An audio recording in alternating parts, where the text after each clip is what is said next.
फिटकरी में दही मिलाएं और चेहरे के गैर ज़रूरी बालों का हमेशा के लिए खात्मा करें।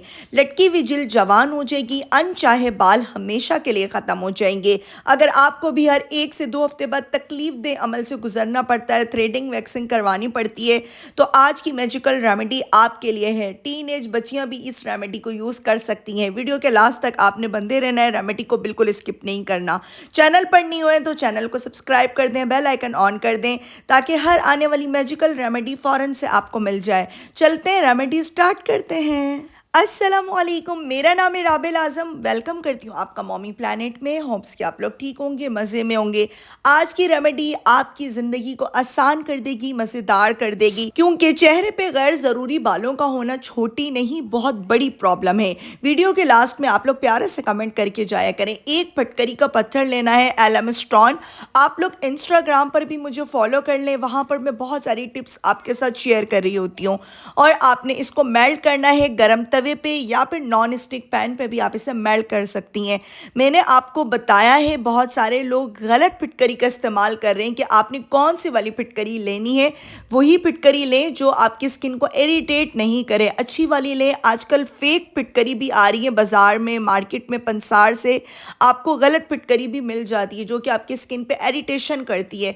आपने वो वाली फिटकरी लेनी है जो ट्रांसपेरेंट होती है। पहले ये तवे पे या नॉन स्टिक पैन पे चिपक जाती है और आहिस्ता आहिस्ता से ये खुद ब खुद सेपरेट होना शुरू हो जाती है।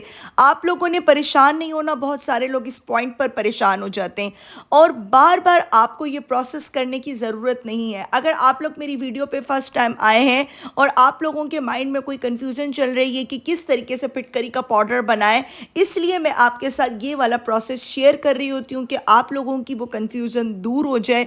आपके माइंड में ये बात सेट हो जानी चाहिए कि ये वाला पाउडर बनाकर हमने रखना है। कच्चा पाउडर फिटकरी का हरगिज़ फेस पर अप्लाई नहीं करना। अगर आपके पास इस टाइम फिटकरी का पाउडर घर में मौजूद है तो उसको गर्म तवे पे आप मेल्ट कर सकते हैं। पहले ये चिपकेगा। आज मैं वीडियो को फास्ट नहीं कर रही हूँ। लास्ट मेरी वीडियो पे बहुत सारे लोगों ने कमेंट्स किए थे, शॉर्ट्स पे भी आप लोग कमेंट्स कर रहे होते हैं कि फास्टली वीडियो को नहीं चलाएं, थोड़ा सा स्लो चलाएं ताकि हमें पता लग जाए। मैं कोशिश करती हूँ मैं कि आपका ज़्यादा टाइम नहीं लूँ। फिटकरी का पाउडर आपने बहुत ज़्यादा बारीक बनाना है। मोटा बनाएंगे तो आपकी स्किन पे इरिटेशन हो सकती है, रेड हो सकती है, खारिश हो सकती है, जलन हो सकती है। तो आप लोगों ने इस चीज़ का बहुत ज़्यादा ध्यान रखना है। होम रेमेडीज़ जो होती हैं, जितने भी DIY मैं आपके साथ शेयर कर रही होती हूँ, skin care, anti ageing remedies, facial hair removal remedies, इनको आप लोगों ने समझना होता है। ऐसा नहीं कि आप लोग समझें कि बस जल्दी से हम लोग इस वीडियो को स्किप कर करके देखें और हमारी रेमेडी भी 100% वर्क करे। ऐसा तो बिल्कुल पॉसिबल नहीं है ना। थोड़ा सा चीज़ों को समझने के लिए आप लोग वीडियो को प्लीज़ स्किप नहीं किया करें। मैंने जितना पर्सनली फिटकरी को एक्सपीरियंस किया है शायद ही किसी ने किया। इसका पाउडर बनाएं, 1 साल तक के लिए रख लें।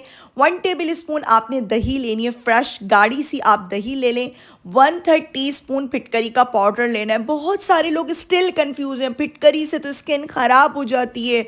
स्किन ख़राब नहीं होती है। आप लोग रेमेडी को प्रॉपर वॉच किया करें तो इंशाल्लाह आपकी स्किन ख़राब नहीं होगी।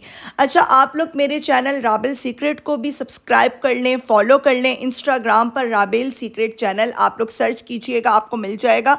बहुत सारी टिप एंड ट्रिक्स आपको जानने को मिलेंगी। आपने अच्छे तरीके से दोनों चीज़ों को मिक्स करना है और 1 टेबल स्पून आपने गेहूँ का आटा, गंदम का आटा, लाल वाला आटा जो होता है वो इसमें मिक्स करना है। बेसन भी कर सकते हैं आप, राइस फ्लोर भी कर सकते हैं। घर के आटे के साथ अच्छे से एक प्यारा सा आपने पेस्ट बनाना है। इस वीडियो के 3 स्टेप आपने बहुत ही ज़्यादा गौर से देखने। एक स्टेप भी आपका मिस हो गया तो रेमेडी 100% वर्क नहीं करेगी और आप लोग फिर मुझे बोलेंगे। अच्छे से जब इसकी प्यारी सी पेस्ट बन जाएगी, इस पेस्ट को बनाकर आप रख सकते हैं, 2-3 दिन तक भी यूज़ कर सकते हैं।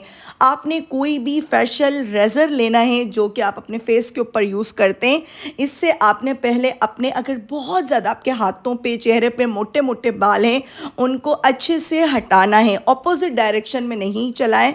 रेज़र को कोशिश करें कि इस डायरेक्शन पे चलाएं कि आपके बाल ज़्यादा नहीं निकलें।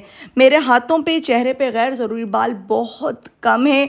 मैं 2-3 महीने बाद ये रेज़र करती हूँ। बहुत सारे लोग स्टिल कंफ्यूज हैं कि शायद रेज़र करने से बाल मोटे आते हैं। बिल्कुल भी मोटे नहीं आते।